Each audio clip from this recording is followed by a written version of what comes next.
Bueno, y ahora estamos con la licenciada Julia Pereira de Lucena. Bienvenida al programa. Julia, es la primera vez que estás en el programa y vos sos vicedirectora de UCES Virtual, ¿no? Contanos un poquito cómo ha avanzado en los últimos años todo este tema de la educación. ¿Hay alguna diferencia entre educación a distancia y virtual o es lo mismo? En realidad hoy hablamos de que son lo mismo. La educación a distancia tiene una historia mucho más antigua, si se quiere, que la educación virtual, porque estamos hablando ya desde experiencias con radio, correo tradicional y demás. Pero por supuesto tuvo un auge mucho mayor hacia mediados y fines de los 90, cuando surge, bueno, ya la masificación de Internet y demás.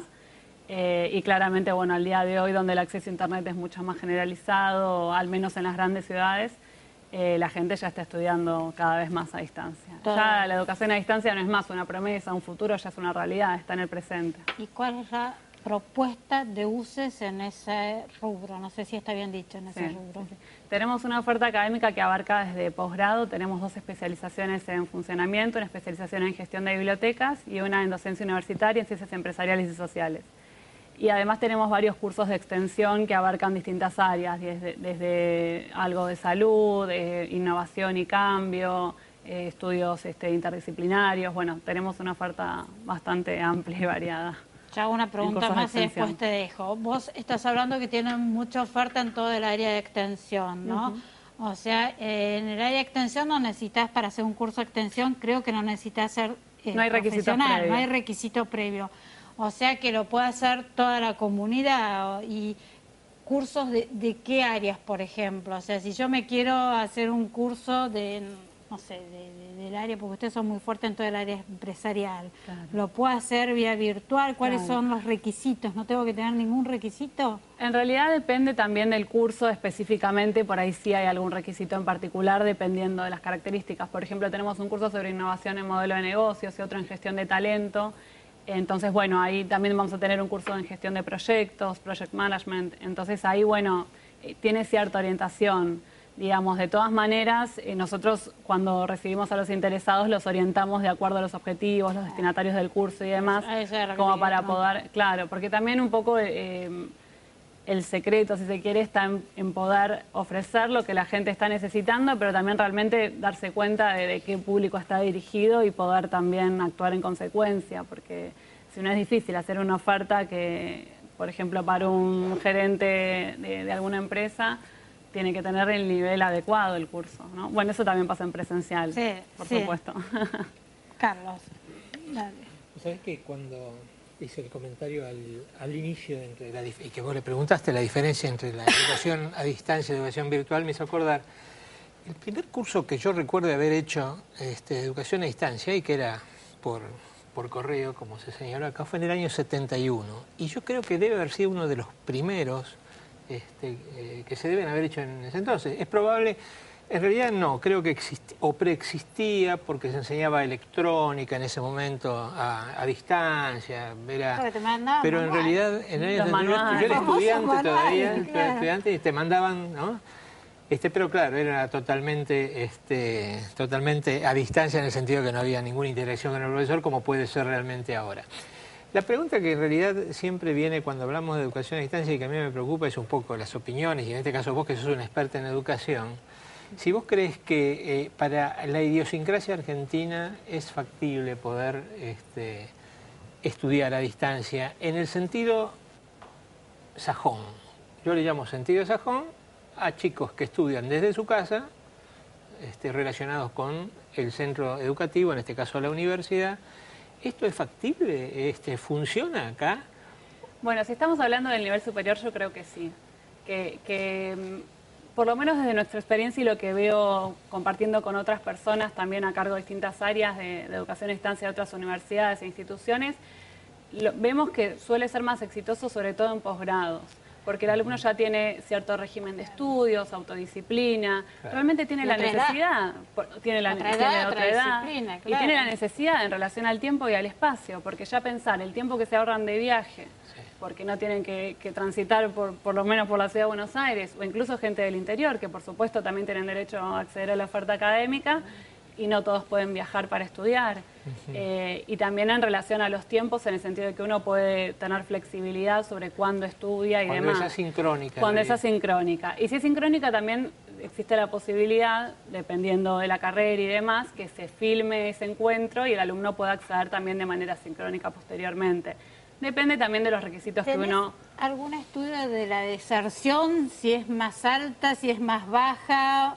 Sé que en general, depende del caso, puede llegar a ser un poco más alta. Pero en nuestro caso, por lo menos... ¿Estás hablando de posgrado o de los cursos de extensión? Es distinto, en realidad por ahí uno... Son dos públicos diferentes. Sí, es diferenciado porque una carrera de posgrado a distancia puede durar más o menos 2 años. Claro. Un curso de extensión estamos hablando desde 1 o 3 meses, a veces 1 año si es una diplomatura. Y ahí me la dejaste picando, no puedo dejar de hacerte la pregunta. O sea, siempre para empezar una carrera de posgrado, ya sea a distancia o en forma presencial, se comienza a principio de año, ¿no? O sea, el comienzo de la carrera es igual.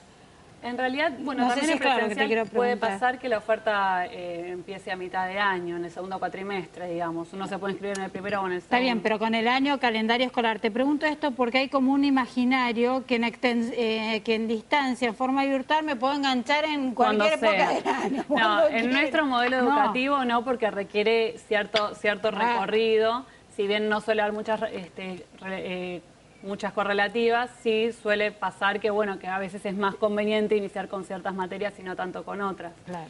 De todas maneras, es verdad lo que usted menciona, que a veces se piensan, bueno, porque piensan que es por ahí como de autoaprendizaje o autoinducido, y en realidad requiere cierto protagonismo por parte del tutor. Por supuesto, claramente por parte del alumno sí tienen que ser protagonistas, pero además el tutor tiene que tener bastante presencia y acompañar al alumno en este proceso de enseñanza para que no se siente solo.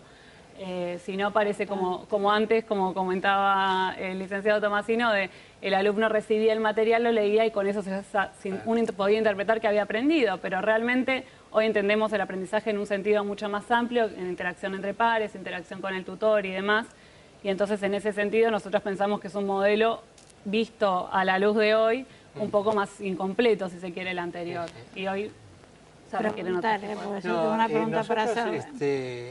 Nosotros todavía tenemos algunas dificultades, especialmente con el uso de Internet, porque no es lo mismo usar la distancia en el sentido sincrónico, es decir, que el profesor y el alumno puedan interactuar viéndose al mismo tiempo, que es la idea, en algunos espacios. Por ejemplo, es más fácil en algunos espacios del país poder comunicarse vía Internet y vía Wi-Fi o vía que en otros. Entonces, esas dificultades se notan. Yo sé que UCES tiene algunos espacios muy protagonistas en el interior. ¿Cómo hace aquel individuo que quiere estudiar en el interior y que tiene más dificultades que en la Argentina? En primer lugar, uno intenta que el alumno siempre tenga una alternativa, un acceso a algún laboratorio o algún centro en especial donde haya buena conexión a Internet, y entonces el alumno, en vez de estudiar en su casa o en algún lugar privado, pueda dirigirse a esa institución. También, en segundo lugar, uno tiene que contemplar esto y ver, por ejemplo, si hay un material de estudio donde priman mucho los videos, bueno, tratar de acercarles pendrives o algún otro dispositivo donde el alumno no necesariamente tenga que conectar a Internet, porque si la conexión es mala, tiene escaso ancho de banda y demás, uno siempre tiene que pensar en una alternativa. Y eso es muy interesante de tener en cuenta, porque si uno hace algo completamente sincrónico, corre el riesgo de que el alumno o deserte o Quiere decir que todavía en el país, digamos, todavía tenemos hijos y entrenados, lamentablemente. Y te hago la última pregunta, creo que se nos está yendo el tiempo. ¿Los exámenes son estrictamente presenciales o también los finales, te estoy preguntando, son también virtuales? En ambos casos, tanto en posgrado como en los cursos por el curso de extensión, para que te den el... La diplomatura tiene que haber alguna instancia de evaluación, claramente, sí. Nosotros tenemos un sistema de evaluación permanente, pero concretamente en relación a los finales, sí se tiene que acreditar la identidad del alumno en el momento de rendir el examen final. Eso se puede hacer a través de una conferencia web, por ejemplo, y el alumno presenta alguna documentación previa y uno tiene que cotejarlo. Por supuesto, ese examen además tiene que quedar filmado y archivado, se graba y se archiva esa conferencia web para que quede registro de esa toma de examen. y además nosotros normalmente lo respaldamos con previamente una entrega de un trabajo escrito integrador de los contenidos de la asignatura. Una tesis antes de sería. esta. No, de un trabajo final de esa asignatura, un escrito, una monografía que integre los contenidos de esa asignatura en particular. Entonces, en cada asignatura tienen que, además de rendir las evaluaciones parciales, tienen que rendir el examen final entregado por escrito y luego defenderlo en un coloquio oral por conferencia Se web. nos ha ido el tiempo, me gustaría preguntarte si estas subsedes, no sé si está bien dicho que tiene UCES, porque está en varios lugares del interior, Sí, si sí, también las usan tipo para dar los exámenes, si tienen convenios, pero se me fue, me lo contás en la próxima, se nos fue el tiempo. Ha sido un placer tenerte en el programa, ustedes no se vayan, que el programa sigue.